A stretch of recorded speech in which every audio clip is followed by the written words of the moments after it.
Hello everyone, Justin Vakula here with another episode of the Stoic Philosophy Podcast. Today's episode is titled Death with Dignity.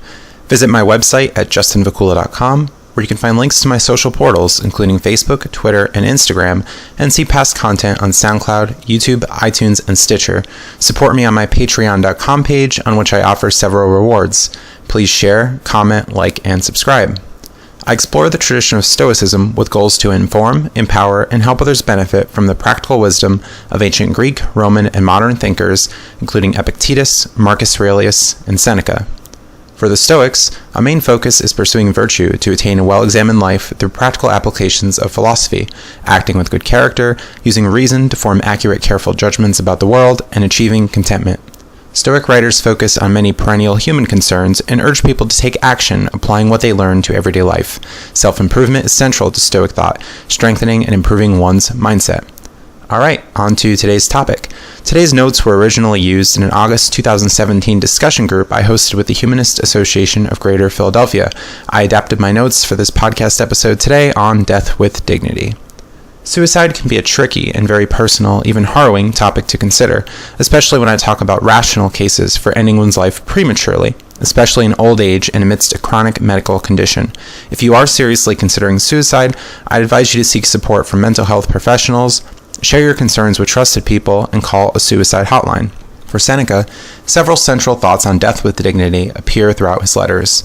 Use your time well while you still can, and don't let life pass you by, for life is short, and chance can drastically alter or end your life. We should be prepared to end our lives when reason dictates. Living nobly is more important than living a long life. Quality is more important than quantity. Death can offer us freedom from a life not worth living, and we should do our best to die gladly.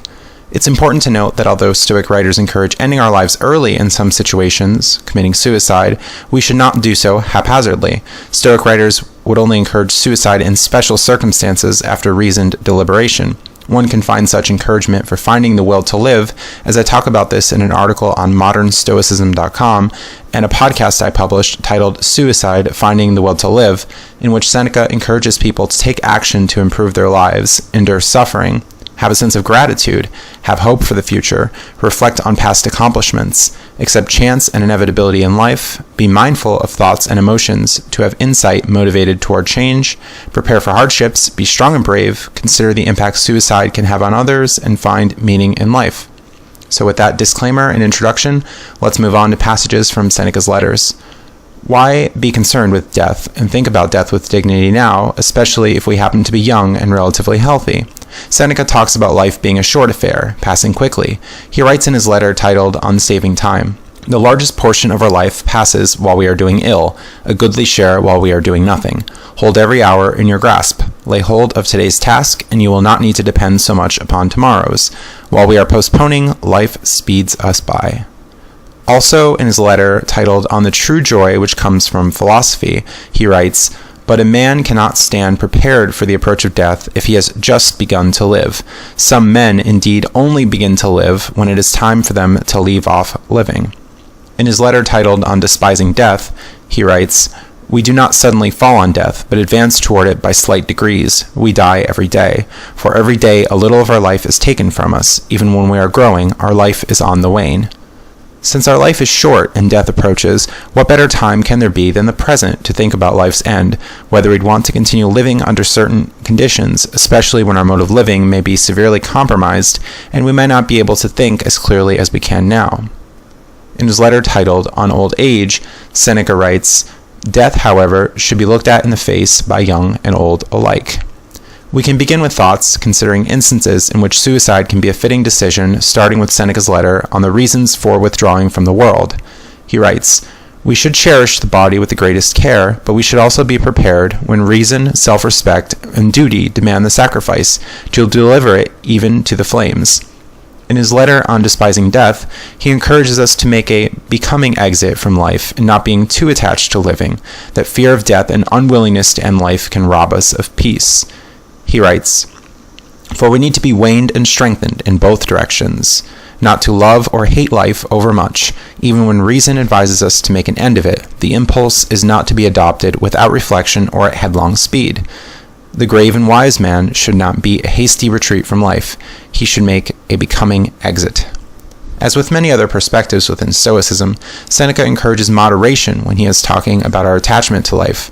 We should not be so overly attached to a point of being unwilling to end our lives in particular situations, and not be so detached from life that we abandon concerns about our health and safety. Too much attachment or an extreme lack of attachment is ill-advised. In his letter on old age and death, Seneca writes about learning how to die, and again, not clinging to life in certain circumstances. He who has learned to die has unlearned slavery. He is above any external power, or at any rate, he is beyond it.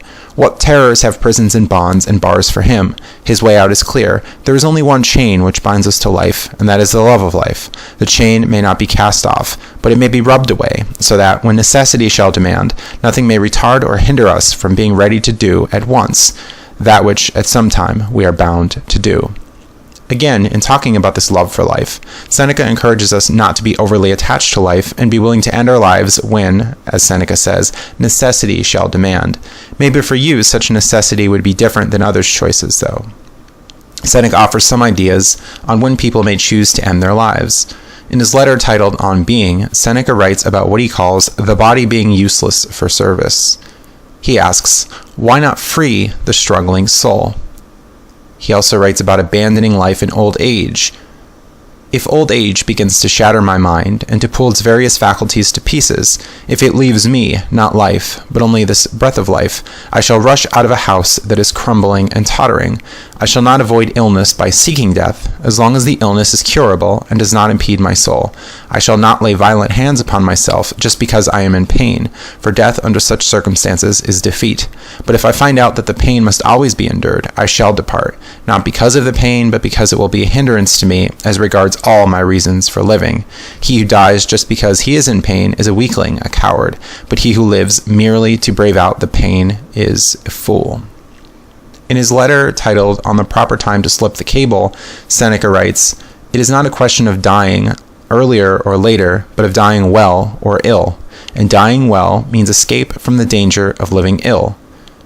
In his letter on the fickleness of fortune, he writes, if circumstances warrant, shall he not take his departure? Of course, if he is no longer to be of service of anyone, if all of his business will to be to deal with pain. Here, we see that conditions later in life, when the body breaks down, when our mental faculties are significantly compromised, the case for ending one's life may be rational. Let's move on to talk about living a noble, quality life, being of more importance than merely a long life. For Seneca, when considering life itself and many other aspects of it, quality is more important than quantity. In his letter titled On the Futility of Halfway Measures, he writes, men do not care how nobly they live, but only how long, although it is within the reach of every man to live nobly, but within no man's power to live long. In his letter on the shortness of life, he writes, the good in life does not depend upon life's length, but upon the use we make of it. Returning to his letter on the proper time to slip the cable, Seneca talks about the quality of life, living well. He writes, for mere living is not a good, but living well. Accordingly, the wise man will live as long as he ought, not as long as he can. He will mark in what place, with whom, and how he is to conduct his existence, and what he is about to do. He always reflects concerning the quality, and not the quantity, of his life. As soon as there are many events in life that give him trouble and disturb his peace of mind, he sets himself free. And this privilege is his, not only when the crisis is upon him, but as soon as fortune seems to be playing him false. Then he looks about carefully and sees whether he ought or ought not end his life on that account. Freedom, on Seneca's view, is an important quality of life worth living. Ending one's life allows one to exercise free will and escape from conditions which would make, as Seneca would say, the body being useless for service. In his letter on taking one's life, Seneca talks about concerns of life being incomplete if ended early through rational suicide. He writes, this journey upon which we have set out is one which need not be followed to the end. An expedition will be incomplete if one stops halfway or anywhere on the side of one's destination, but life is not incomplete if it is honorable. At whatever point you leave off living, provided you leave off nobly, your life is whole. It is with life as it is with a play. It matters not how long the action is spun out, but how good the acting is. It makes no difference at which point you stop. Stop whenever you choose, only see to it that the closing period is well turned. A long life, then, does not constitute a good life on Seneca's view. Instead, the quality of life is more important. In his letter on the futility of planning ahead, Seneca questions the benefits gained from prolonging suffering, again encouraging a noble life rather than a lengthy one, which may be compromised. He writes, "Prolongation and extension of suffering. And what does he gain thereby? Merely the boon of a longer existence. But what sort of life is a lingering death? Can anyone be found who would prefer wasting away in pain, dying limb by limb, or letting out his life drop by drop, rather than expiring once for all? Can any man be found willing to be fastened to that accursed tree, long, sickly, already deformed, swelling with ugly tumors on chest and shoulders, and draw the breath of life amid long drawn-out agony? We must get rid of this craving for life, and learn that it makes no difference when your suffering comes, because at some point you are bound to suffer. The point is not how long you live, but how nobly you live.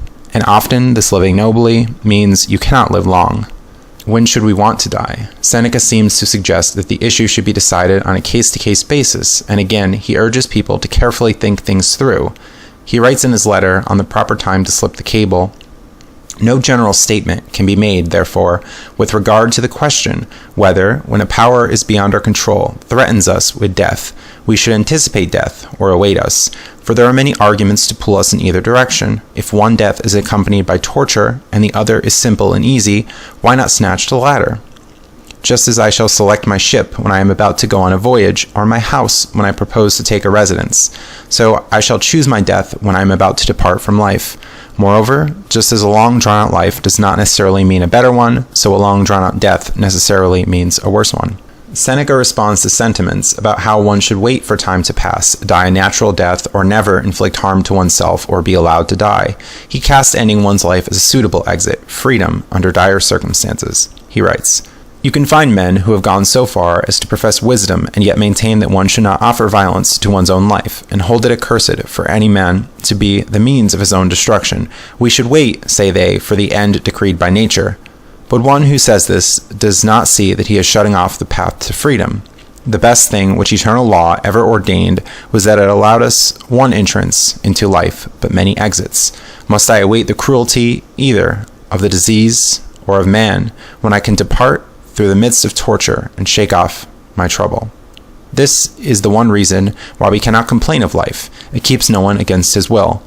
Humanity is well situated because no man is unhappy except by his own fault. Live, if you so desire. If not, you may return to the place whence you came." Seneca repeats his ideas here about exercising choice and having the ability to end one's life if the circumstances permit. We can also work to better tolerate life and live well should we wish to continue living, working to have gratitude and accept our station in life rather than lingering on and complaining.